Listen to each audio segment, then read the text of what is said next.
tan favorable como la de hoy. Y entre tanto tendremos que correr el riesgo de que ese Santamara caiga en manos de la policía. De que hable. De que revele todo. Por eso yo no era partidario de emplear a un hombre que no fuera de los nuestros. Santamara no hablará, dijo, impasible, Costa. ¿Por qué está tan seguro? Nunca he confiado en mercenarios. Santamara no podrá decir ya nada a la policía.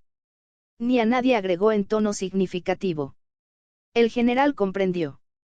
Por lo menos ha resuelto usted ese problema, dijo, más tranquilo. Aunque la investigación que haga la policía siempre representa un peligro. No lo creo, general. Santamara tenía antecedentes criminales y estaba ligado al delito organizado. Aquí y en Estados Unidos. La policía no pensará que su muerte pueda tener algún significado político. La atribuirán a un arreglo de cuentas con otros pistoleros. El general se paseó, preocupado, unos momentos. Costa esperaba, silencioso. Por lo pronto, es urgente hacer saber a nuestros amigos lo que ha ocurrido, dijo, pensativo.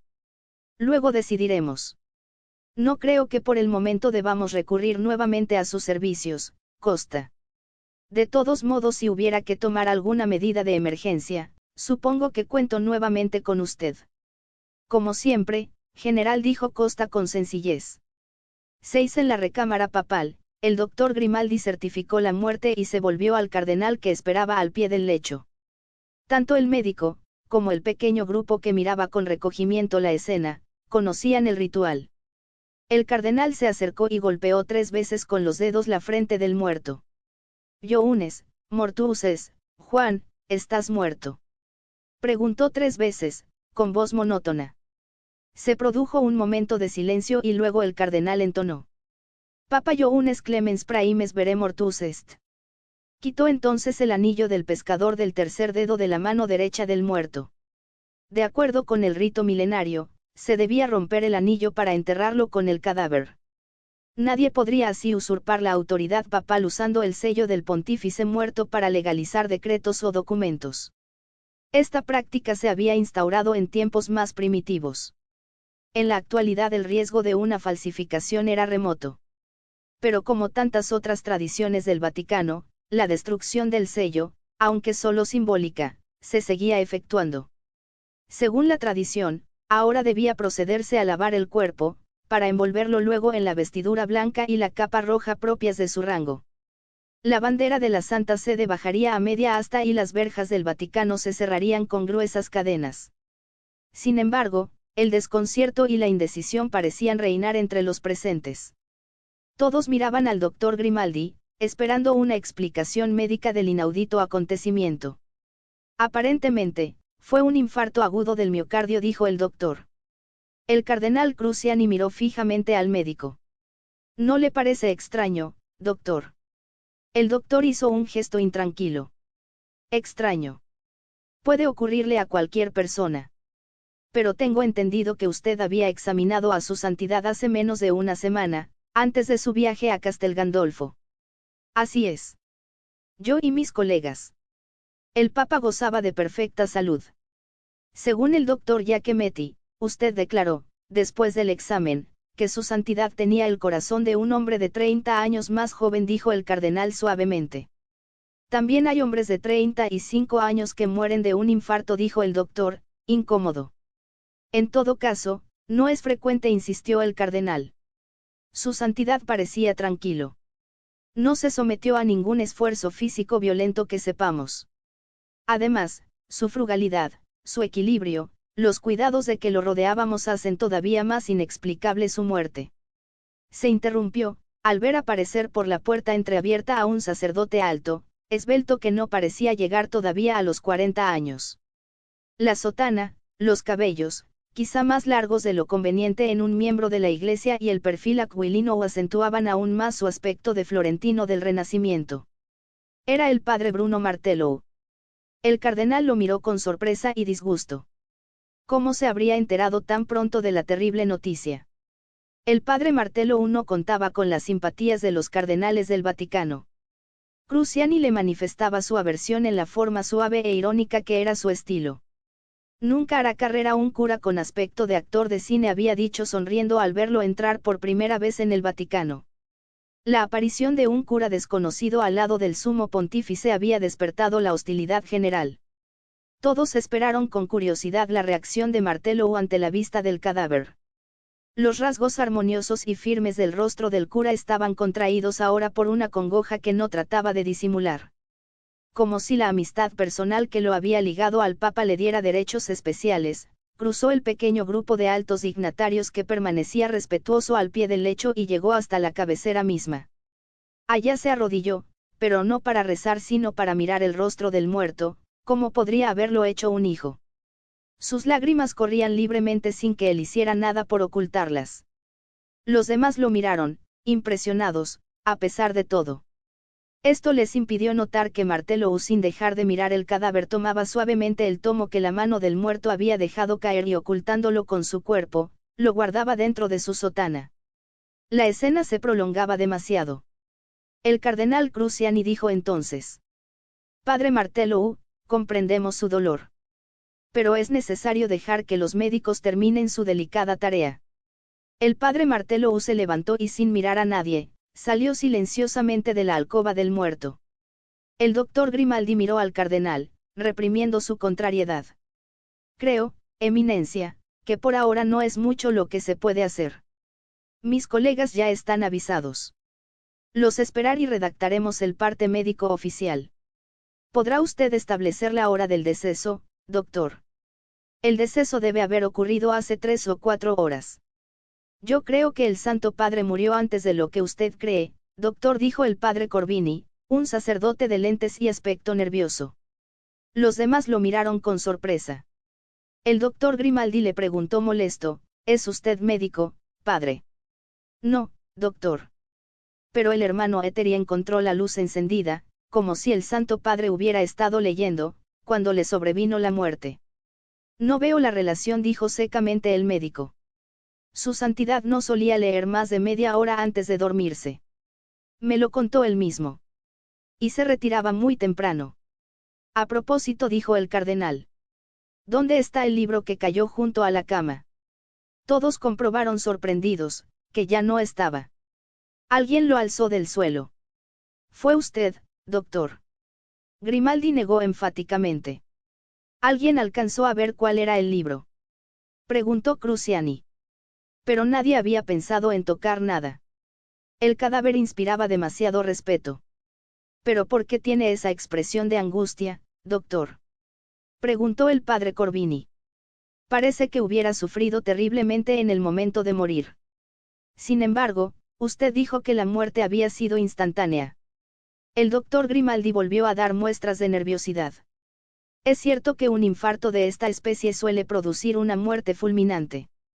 Sin embargo, es posible que la robusta constitución de su santidad le haya permitido resistir unos minutos.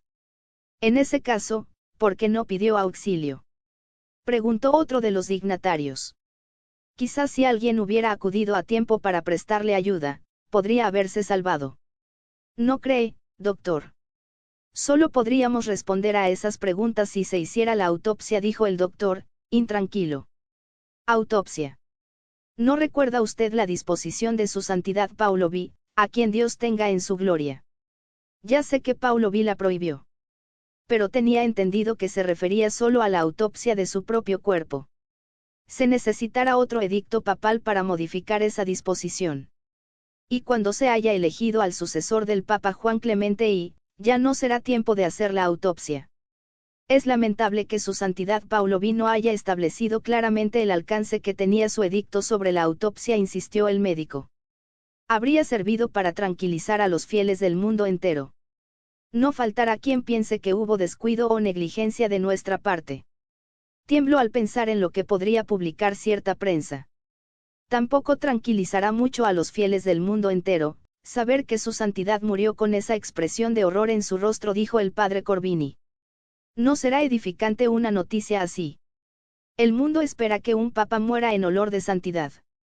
¿Hay alguien que está tan cerca de Dios como el Supremo Pontífice? Entonces, ¿por qué esa expresión? No puede haber sido el miedo a la muerte. Luigi Andreani dio muestras sobradas de valor personal, antes de ser papa, dijo el cardenal Cruciani. Además, a estas alturas de la vida y en su posición, es posible creer que un papa tenga miedo a la muerte. Un sacerdote pequeño, de barba y pómulos salientes que le daban aspecto oriental, dijo entonces: yo creo que la discusión es inútil. Ni la autopsia podría aclarar el punto que nos preocupa, porque la expresión que tiene el rostro de su santidad no es de sufrimiento físico, es de horror. Quizá por algo que vio o oyó antes de morir. Todos lo miraron asombrados y contemplaron luego el rostro del cadáver, como si lo vieran por primera vez. La actitud de los testigos parecía corroborar las palabras del obispo Cherliasian. El cardenal se adelantó entonces. Hay preguntas que es mejor no formular. Es por eso que estoy seguro de que ninguno de ustedes protestará por lo que voy a hacer. Todos esperaron, nerviosamente, pero nadie dijo nada. El cardenal llegó junto al cadáver y con sus dedos flacos y todavía firmes a pesar de la edad, empezó a manipular los rasgos del rostro del muerto. El médico hizo un gesto de desagrado. ¿Qué hace usted, Eminencia? Pero su protesta no fue más allá. Los testigos miraron, fascinados. El cardenal proseguía su fúnebre masaje, pero el rostro del cadáver parecía resistirse a la falsificación.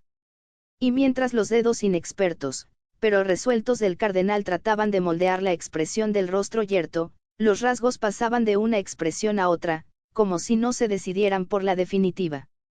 Durante unos momentos, la cara del pontífice muerto pareció sonreír bajo las manos de su escultor.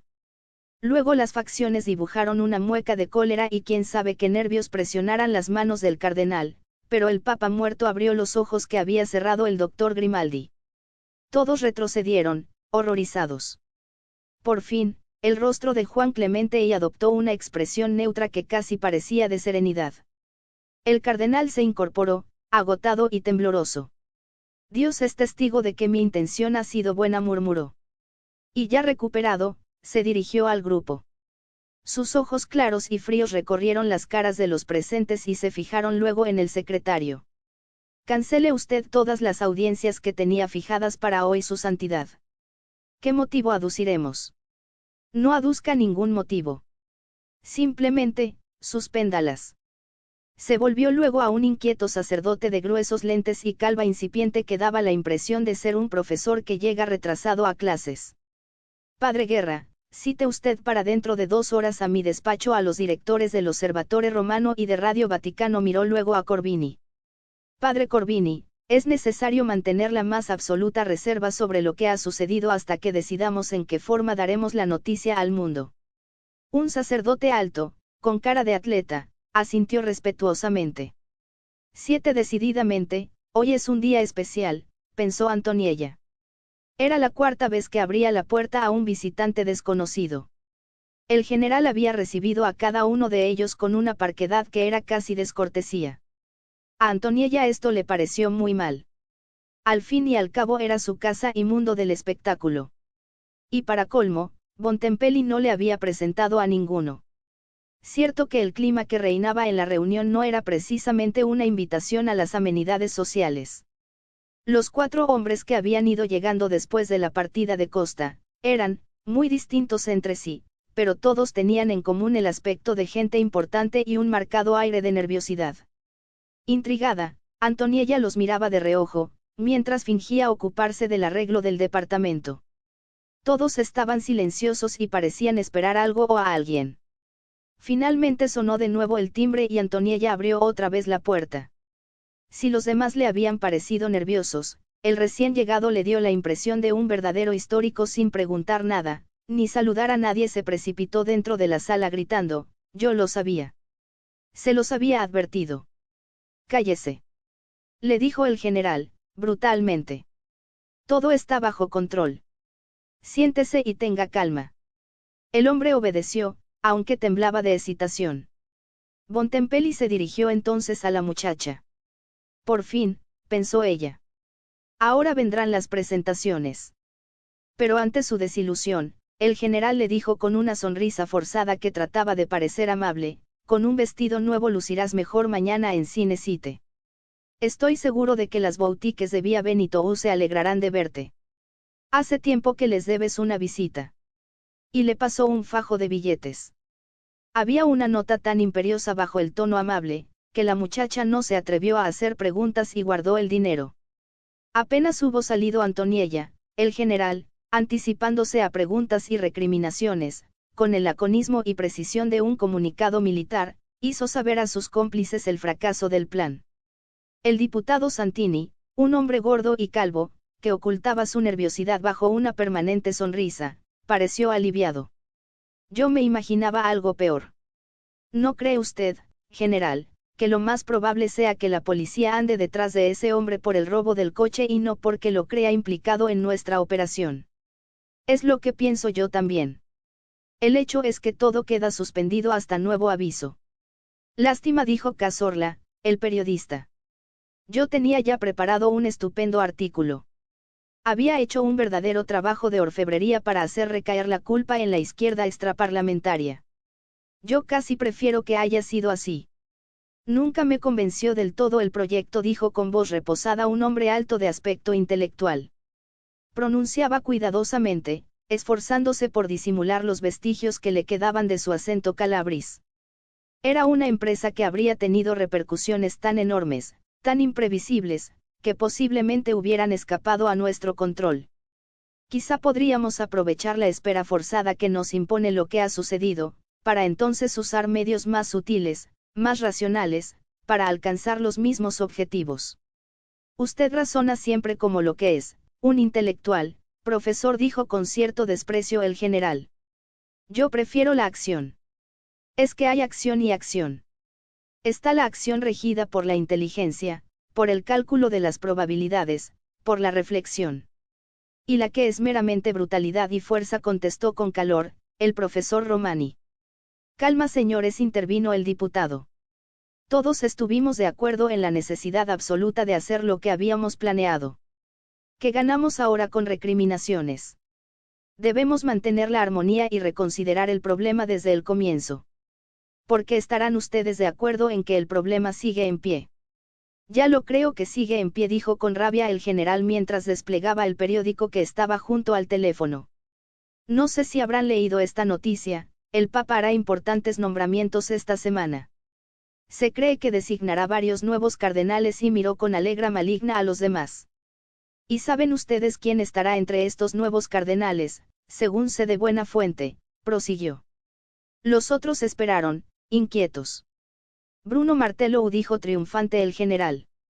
Bruno Martello. Un simple cura, dijo estupefacto Santini. ¿Y qué?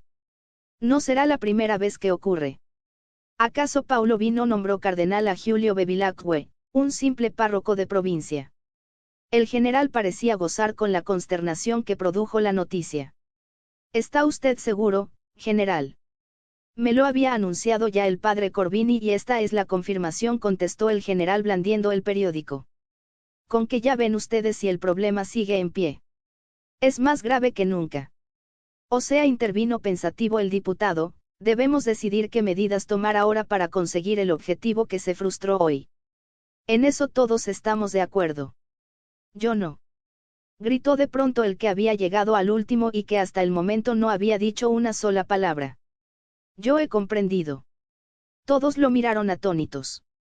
Tenía los ojos de un iluminado y le temblaban las manos. He comprendido que Dios ha querido hablar. Lo que ha ocurrido esta mañana, es un aviso del cielo. Dios ha querido decir que íbamos a cometer un pecado horrendo. Aunque estemos obrando en bien de la propia religión, el matar a un papa es un sacrilegio. Equivocado o no, es el representante de Dios en la tierra. Y es una locura monstruosa levantar la mano contra él. Hemos tenido la demostración esta mañana. Dios ha hablado. En ese momento sonó el teléfono. Automáticamente, el general levantó la bocina. Sí, soy yo. Se quedó escuchando, incrédulo. Luego colgó. Permaneció un momento interminable con la mirada perdida en el baco. ¿Qué pasa, general? ¿Quién era? Preguntó inquieto el diputado. El padre Corbini, contestó el general con voz neutral. El papa ha muerto. Un silencio de estupor cayó sobre los 5 hombres y así permanecieron un largo minuto. Los invadía la oscura y misteriosa sensación de haber intentado interferir propósitos incomprensibles que estaban muy por encima de sus fuerzas. Bontempelli fue el primero en recuperarse de la sorpresa. Y observó a los demás con fría curiosidad. Los veía temblorosos, tratando de ocultar el miedo que sentían, sin saber exactamente de qué se había producido el acontecimiento que tanto habían deseado y que habían intentado provocar ellos mismos. Y ahora que, quién sabe por qué misteriosos designios, el hecho se había anticipado, parecían aterrados. El general los miró con menosprecio. Los recordaba 2 meses antes, tan diferentes, tan seguros de sí mismos, tan convencidos de su importancia. Ninguno osaba siquiera que 2 meses más tarde tendrían que enfrentar la hora de la verdad, emplear el último de los recursos, el definitivo, el más drástico de todos, para detener lo que consideraban era la mareva hacia el abismo de la sociedad que representaban. Es cierto que aquella vez, los 5 no estaban solos. Eran muchos más los que se habían reunido esa tarde en la Villa Aldobrandini. 8 en una de las 7 colinas que rodean Roma, está la Villa Aldobrandini. Es una casa antigua rodeada de jardines, de árboles añosos y de monumentos agredidos por el tiempo. Barrio residencial, formado por otras villas, igualmente antiguas, habitadas por gentes modernas, pero que a veces se comportan como si fueran también de otras épocas. Discretas, silenciosas, nadie hace preguntas cuando se ve llegar de cuando en cuando a señores de aspecto serio, importante y preocupado que se encierran por largas horas en la casa. Se rumora que Villa Aldobrandini pertenece a un poderoso consorcio financiero. O posiblemente a uno de los partidos políticos dominantes en Italia. Y hasta alguien ha dicho alguna vez que el señorial caserón forma parte de la enorme red de propiedades que, repartidas en toda Italia, tiene el Vaticano. Pero la curiosidad no va más allá de alguna simple pregunta, aventurada casi al azar. Ni periodistas ni curiosos franquean los altos muros. Pero aquella mañana de julio, la Villa Aldobrandini había recibido más visitantes de lo acostumbrado. Como la reunión coincida con la agravación de los eternos problemas del gobierno italiano, entre los habitantes de las casas vecinas empezó a correr el rumor de que era inminente una crisis política decisiva. Sin embargo, dentro de la villa, unas 20 personas conversaban en tono despreocupado, como desmintiendo los rumores. Al verlos, un inglés habría recordado el famoso dicho politics make strange bedleyos. Efectivamente, la concurrencia no podía ser más variada. Junto al brillante parlamentario se podía reconocer a uno de los periodistas más combativos de Giborgase. Junto a uno de los banqueros más poderosos, a la exquisita escritora Matilde Borgioli, ganadora del último premio Strigeo al atildado duque de Ventimiglia. Pero todos tenían un rasgo en común: consideraban la posibilidad de un giro radical a la izquierda, como lo peor que podía ocurrirle a Italia. No obstante, esta posibilidad, siempre presente, desde hacía más de 30 años, no parecía alarmar excesivamente a los ahí reunidos. Acuérdense de lo que les digo, antes de un mes tendremos por lo menos 3 ministros comunistas dentro del gobierno. El compromiso es rico, ¿verdad? Hace 5 años que estoy oyendo hablar del famoso compromiso rico. A mí me ocurre ya como al doctor insólito de aquella famosa película de cómo perdí el miedo y aprendí a amar a la bomba atómica. Que venga el compromiso rico. Prefiero que esto explote de alguna manera. Supongo que está usted hablando en broma, profesor. Si el señor Berlinguer y su gente llegan al gobierno ya nadie los sacará de allá, por mucho que esos señores están hablando ahora de respetar el libre juego democrático. Será vivir con la espada de Damocles suspendida sobre nuestras cabezas. ¿Y qué? Dijo el que había mencionado la bomba atómica. ¿Acaso no hemos vivido así en los últimos 30 años? Se puede vivir perfectamente con una espada suspendida sobre la cabeza. Al cabo, la leyenda no nos dice que la espada le cayera a Damocles en ningún momento. En cuanto a mí, la posibilidad de un comunista en el gobierno no me quita el sueño. Estoy seguro de que en muy poco tiempo todo volverá a lo de siempre. En Italia nunca cambia fundamentalmente nada. Plus a change, plus exclame chose. Ese es el terrible error en el que veo que están cayendo todos ustedes, dijo con energía el diputado Santini, que hasta ese momento había escuchado pensativo. En la crisis política actual ha hecho su aparición un elemento nuevo. Un peligro con el que no contábamos. Un peligro que puede significar el desastre total. El que hasta ayer era nuestro aliado natural, está a punto de convertirse en nuestro peor enemigo. Todos miraron interrogantes a Santini. ¿Y quién es ese enemigo? Preguntó, escéptico, el banquero. El Vaticano, contestó el diputado con voz tajante. Desde que subió al solio pontificio Juan Clemente I, la actitud del Vaticano ha cambiado. En este breve tiempo, el nuevo Papa ha dado a entender claramente que se propone realizar una renovación total de la Iglesia. Eso yo ya lo había predicho, dijo un anciano cardenal, acercándose al grupo que rodeaba a Santini. Apenas se leyó el último recuento de votos en el cónclave, supe que habíamos cometido el peor error de nuestra historia, al elegir a Luigi Andreani. El nuevo Papa llevará a la Iglesia a la catástrofe. Los asistentes a la reunión escuchaban desconcertados. Las primeras actuaciones del Papa no habían despertado muchas simpatías en los círculos conservadores. Pero nadie había imaginado que el peligro fuera tan serio, ni habían esperado un juicio tan lapidario, como el que acababa de emitir el venerable cardenal Pietro-Uni. Pero evidentemente no a todos habían tomado por sorpresa las declaraciones del diputado Santini.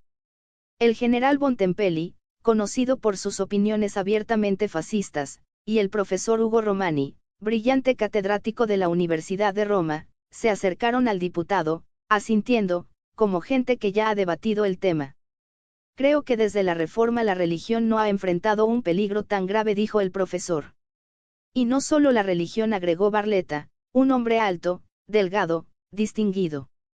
Tenía más aspecto de profesor que Ugo Romani, pero era uno de los más poderosos industriales del norte de Italia. Toda la estructura social y económica del país está amenazada. Creo que la influencia de los comunistas sobre las masas ha llegado ya a su punto máximo de expansión posible. En adelante, solo podrá decrecer. Pero el día en que la Iglesia cambie su política y decida apoyar al marxismo, no habrá ya nada que pueda detener el derrumbe de la sociedad occidental. ¿Pero es tan grave el peligro?, preguntó, impresionada, la escritora. Yo no creo que por el solo hecho de que el Papa haya celebrado su primera misa en un presidio se le pueda acusar de tendencias disolventes. Esa fue solo una pequeña pincelada dentro del gran fresco que se propone pintar el Papa como nueva imagen de la Iglesia, dijo sonriente un joven periodista, que no tendría más de 30 años. Sin embargo, era el comentarista político más temido de Italia. ¿Sabe usted, mi admirada señora Borgioli, que 2 días después de esa misa, el cura de la parroquia de Santa Agate dijo en su sermón dominical que la misa del Papa en la cárcel de Regina Coeli era simbólica? Según él, simbolizaba la prisión espiritual en que viven los hombres dentro de la sociedad actual. Declaró que a la Iglesia le correspondía liberarlos de esa cárcel para que los cristianos pudieran comunicarse por fin con Dios en plena libertad. La noticia causó estupor general. Si esa interpretación se le da a una simple misa, dijo el profesor Romani, se imaginan las repercusiones que pueden tener actos más graves y temerarios, como los que está considerando en estos momentos el Papa. Sabemos de buena fuente que se propone reabrir asuntos extremadamente conflictivos y peligrosos, que van desde el celibato eclesiástico hasta el posible apoyo de la Iglesia a las luchas revolucionarias que están afectando a varios países. Lefebvre tenía razón. Gritó, exaltado, un hombre bajo de estatura, de barba canosa y gruesos lentes. Su aspecto dejaba una sensación de descuido que desentonaba en el marco mundano de la reunión. La mayoría no sabía exactamente quién era ni qué hacía Maximiliano Curzan. Unos decían que era un ex jesuita y otros un ex comunista convertido. Lo que sí se sabía de él eran 3 cosas: que pertenecía al círculo de admiradores incondicionales del obispo Lefebvre, que era un obsesionado de la ortodoxia religiosa y que había hecho sus millones en el tráfico de armas. Este Papa va a usar para sus propios fines el concilio, que en mala hora inició Juan XXI-2. Por eso, el último Papa que yo reconozco como válido, es Pío XII, gritó Curzan. Los que han venido después, no han sido más que los enterradores de la Iglesia. Todos se sintieron incómodos ante la vehemencia del hombrecillo que hablaba como predicador. Juan XXI-2 fue el aprendiz de brujo que abrió las compuertas de este torrente infernal que ha sido el concilio. De ahí han nacido las masacres guerrilleras en Colombia, las blasfemias contra la Inmaculada Concepción, el culto a Satán, las misas celebradas por mujeres, los matrimonios religiosos entre homosexuales y todas las demás aberraciones que nos están indicando la inminencia del apocalipsis. El malestar de la concurrencia aumentaba. La mayoría parecía más preocupada por las consecuencias políticas de los actos del Papa que por los conflictos de orden teológico que pudiera provocar. Lo que yo no me explico, es este súbito cambio de posición, intervino un exalcalde de Verona, con la evidente intención de hacer regresar la conversación a su cauce original. Antes de que Luigi Cardenal Andreani se convirtiera en el Papa Juan Clemente I, era considerado por toda Verona un hombre sensato, equilibrado y bien inspirado políticamente. No estoy tan seguro de eso, dijo el ex general Bontempelli. Yo también conocí a Andreani antes de que fuera Papa. Fue durante la guerra cuando yo me retiraba con mis tropas a través del Veneto. Él era un simple cura párroco en una aldea de los alrededores de Verona.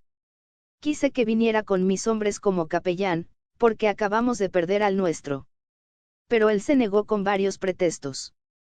Después me dijeron que se había ido a las montañas a prestar sus auxilios religiosos a una banda de partisanos. Me parece extraño, comentó el padre Carmain, un hombre apuesto y elegante, de quien nadie hubiera sospechado que era sacerdote. El padre Andreani fue profesor mío en la Universidad Gregoriana y lo oí varias veces atacar con energía y efectividad las teorías marxistas. Entonces, ¿cómo explicarse este cambio?, preguntó la escritora. ¿Será porque el poder cambia a los que llegan a las alturas? ¿Se sentirá Andreani el hombre de la providencia en estos momentos tan difíciles para la Iglesia? ¿Se habrá dejado tentar por la vanidad de pensar que los ojos de la cristiandad y del mundo están fijos en él y querrá dejar una huella importante en la historia? La explicación es mucho más simple, señora. Y menos literaria, contestó con voz suave el padre Solari. Y se puede resumir en una sola palabra: martello. Se miraron desconcertados. El nombre no significaba nada para la mayoría de los presentes. Mario Cazorla, el periodista, y el profesor Romani eran quizá las únicas excepciones. El padre Bruno Martello, doctor en teología, licenciado en antropología y medicina en la Universidad de la Sorbona, miembro de la Real Sociedad de Historia de Londres y amigo íntimo y consejero privado de su santidad Juan Clemente I, dijo el padre Solari. Pareció saborear la precisa enumeración de los títulos y la extrañeza que vio aparecer en la cara de sus interlocutores. ¿Y qué tiene que ver ese padre Martello, por más títulos que tenga, con el cambio en la conducta del Papa?, preguntó secamente el general Bontempelli. Es un caso clásico en la historia de los poderosos, intervino con cierta pedantería el padre Solari, sintiéndose el centro de la atención general. Supongo que recordarán al padre José d'Arzeris-Chelú, el cura que desde entonces conoce la historia como la eminencia gris, el orientador, el poder detrás del trono. Sonrió malicioso y agregó: o si ustedes prefieren, Rasputín, detrás del último zar de Rusia. Se levantó una ola de preguntas. Todos querían saber más acerca de ese padre Martello, alma negra, según Solari, del nuevo Papa. ¿Cómo había podido llegar al Vaticano? ¿Qué vínculo misterioso lo ligaba al Papa? ¿En qué residía la influencia que, según Solari, parecía ejercer en el sumo pontífice? La reunión se disolvió antes de que ninguno de los presentes hubiera podido contestar las preguntas, ni siquiera el padre Solari. 2 Florencia, 1958. El padre Andreani recorrió ese día con una mirada llena de interés las caras de los jóvenes. Era el primer día de clases y Andreani había propuesto a sus alumnos escribir el nombre que admiraban más en los evangelios, aparte del de